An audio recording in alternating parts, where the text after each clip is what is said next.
അഫ്സലിക്കയുടെ ചേട്ടനുണ്ട് അൻസാർക്ക എന്ന് പറഞ്ഞൊരു സിംഗർ. അൻസാർക്ക എവിടെ മക്കൾക്ക് എവിടെ പോയപ്പോ തൊട്ടടുത്തിരിക്കുന്നു എ ആർ റഹ്മാൻ.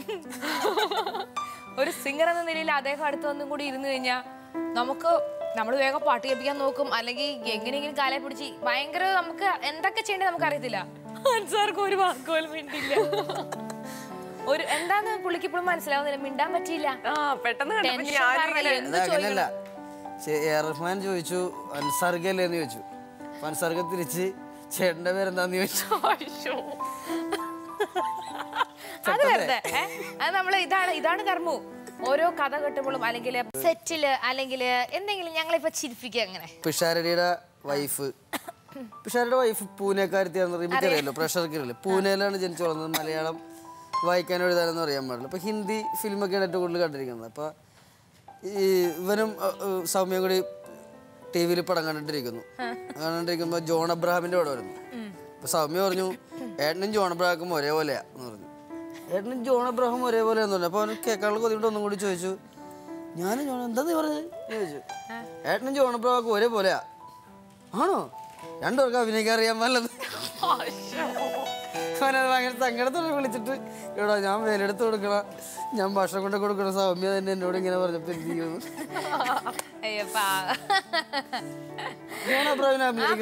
എല്ലാ സത്യം വിളിച്ചു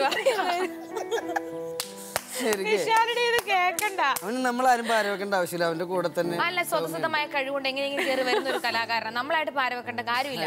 ഭാര്യ എന്തും വെട്ടി തുറന്ന് പറയുമെങ്കിലും അതുപോട്ടെ. അപ്പൊ നമ്മളിങ്ങനെ സംസാരിച്ചുകൊണ്ട് ഇങ്ങനെ ഇരിക്കുമ്പോൾ പാപ്പിയെ പച്ച ഇപ്പൊ പുതിയ പടത്തെ പറ്റി പറയാനാണെങ്കിൽ പുതിയ പടം ദിലീപേട്ടന്റെ പടം തന്നെയാണ്.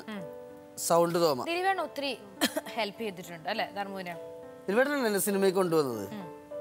ഒരുപാട് ചിത്രങ്ങളിലൊന്നും അഭിനയിച്ചിട്ടില്ല. അല്ല എന്നാലും പാപ്പിയപ്പച്ച തന്നെ മതിയല്ലോ. അത് കഴിഞ്ഞിട്ട് മൈ ബോസ് മൂന്നാമത്തെ ചിത്രം. അത് 2010 ഞാൻ സിനിമയിൽ വരുന്നത്. അവിടെ നിന്ന് ഇങ്ങോട്ട് മൂന്നാമത്തെ പടത്തിലാണ്. പടത്തിലുള്ളതിനെക്കാട്ടും കൂടുതൽ ഫീൽ ചെയ്യും നമ്മൾ. ആരുടെ അടുത്തും ഒരു ധർമ്മു ഭയങ്കര കൂളാണ് ഇപ്പോഴും. ഇപ്പൊ അമിതാഭ് ബച്ചൻ ഫ്രണ്ടിൽ കൂടെ പോയാലും ഇങ്ങനെ ഇരിക്കുക, അങ്ങനെ ഒരു ക്യാരക്ടറാണ്. അത് അങ്ങനെയാണ്. എന്നാലും ആരുടെയെങ്കിലും മുന്നിൽ എപ്പോഴെങ്കിലും ഒന്ന് കാലേ വീഴാൻ തോന്നിയേക്കുന്ന ഏതെങ്കിലും ഒരു വ്യക്തിയെ പറയാൻ പറ്റുമോ? എനിക്കൊരു തോന്നിയിട്ടില്ല. ആരെയും കാലിൽ വീഴണം. കാലിൽ വീണെങ്കിൽ നമ്മുടെ അച്ഛനും അമ്മയുടെ കാലിൽ തന്നെ വീഴണം. അവരുടെ കാലിപ്പോഴും ഞാൻ ഭയങ്കര അങ്ങ് ആരാധന മൂത്ത് ബഹുമാനം തോന്നിയ എപ്പോഴെങ്കിലും കാണണോ? ഞാൻ വേണേ വന്ന് വീഴാ കഴിയട്ടെ. അങ്ങനെ തോന്നിയിട്ടില്ല എനിക്ക്. അങ്ങനെ ഒരു ആരാധന എനിക്കിഷ്ടമാണ്. ആരാധന ഉണ്ട്, അവരോട് ഭയങ്കരമായിട്ടുള്ള ആരാധന ഉണ്ടാവും. ഇപ്പൊ എ റഹ്മാനാണെങ്കിലും അമിതാഭ് ബച്ചനാണെങ്കിലും മമ്മൂട്ടി മോഹൻലാൽ എല്ലാവരോടും ഭയങ്കര ആരാധന ഉണ്ട്. അവരുടെ കാലിൽ വീഴേണ്ട കാര്യം നമുക്കില്ലല്ലോ. എന്തെങ്കിലും കാര്യങ്ങളുണ്ടെങ്കിൽ വീണപ്പോലെ വീഴാൻ തോന്നിയിട്ടില്ല.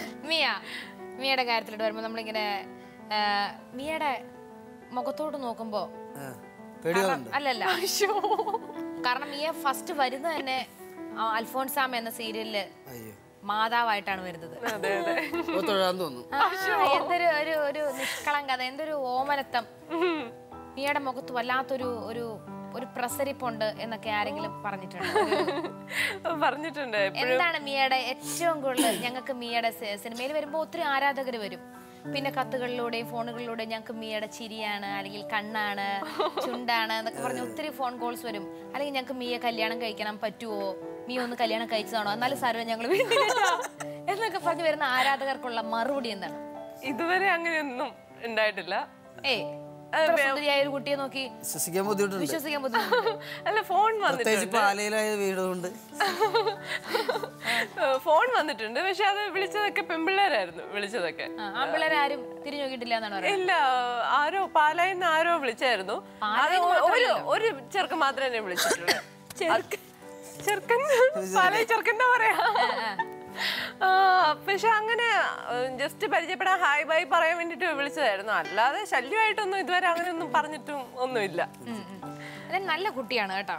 അപ്പൊ ഈ നല്ല കുട്ടിയുടെ നമുക്ക് അടുത്ത എപ്പിസോഡും കൂടി ഇരുത്തി ഒറിജിനലായിട്ട് ഇനി എന്തെങ്കിലും കള്ളത്തരങ്ങളുണ്ടോ നമുക്ക് കണ്ടുപിടിക്കാം. അപ്പൊ നമുക്ക് നമ്മുടെ ഇന്നത്തെ ഈ സംവാദം ഇവിടെ വളരെ താൽക്കാലികമായിട്ട് അവസാനിപ്പിക്കാം. മിയയോടും ധർമ്മുവിനോടും.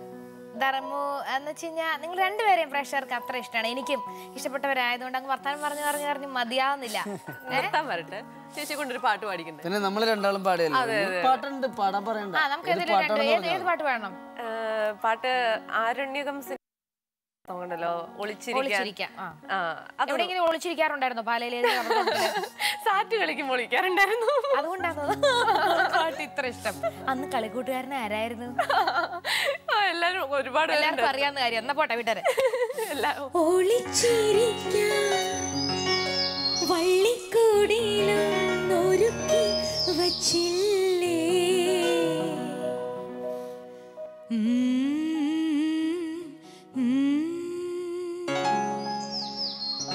തനിച്ചിരിക്കാൻ കഥ പറയാൻ കിളിമകൾ വന്നില്ലേ, ഒളിച്ചിരിക്കാൻ പള്ളിക്കൂടിലും ഒരുക്കി വച്ചില്ലേ, തനിച്ചിരിക്കാൻ കഥ പറയാൻ കിളിമകൾ വന്നില്ലേ, കിളിമകൾ വന്നില്ലേ, കിളിമകൾ വന്നില്ലേ, കിളിമകൾ വന്നില്ലേ. ഇവിടെ നമ്മൾ എത്തിച്ചിരിക്കുന്ന ഒരു തടവ് സ്വന്ന, അത് 100 തടവ് സ്വന്ന മാതിരി. അഴലാർന്നൊരേ ലോക ജീവിത വീതിയിൽ തളരാതെ നീയുന്നും അഭയകേന്ദ്രം. ഈ ഒരു ഹൈടെക് തെങ്ങേറ്റക്കാരനായിട്ടാണ് ഞാൻ അതില്. ഐഫോണും ഐപോഡൊക്കെയാണ് ഇയാളുടെ കയ്യിൽ. അതൊക്കെ നോക്കിയിട്ടാണ് തെങ്ങേറാനൊക്കെ നടക്കുന്നത്. മറന്നിട്ടും എന്തിനോ മനസ്സിൽ തുളുമ്പുന്നു മൗനാനുരാഗത്തിൻ ലോലഭാവം. വിഗ് എടുത്ത് വെച്ചു, പാവാട കൊടുത്ത് നിന്നു, ബ്ലൗസ് സംഭവങ്ങളൊന്നും ഇട്ടിട്ടില്ല. ചൂടെടുക്കണാറും ഇങ്ങനെ നിൽക്കണേ ബാക്കിൽ സ്റ്റേജിൽ ബൾബിന്റെ ചൂട് കൊണ്ടിട്ട് വരിഞ്ഞിട്ട്.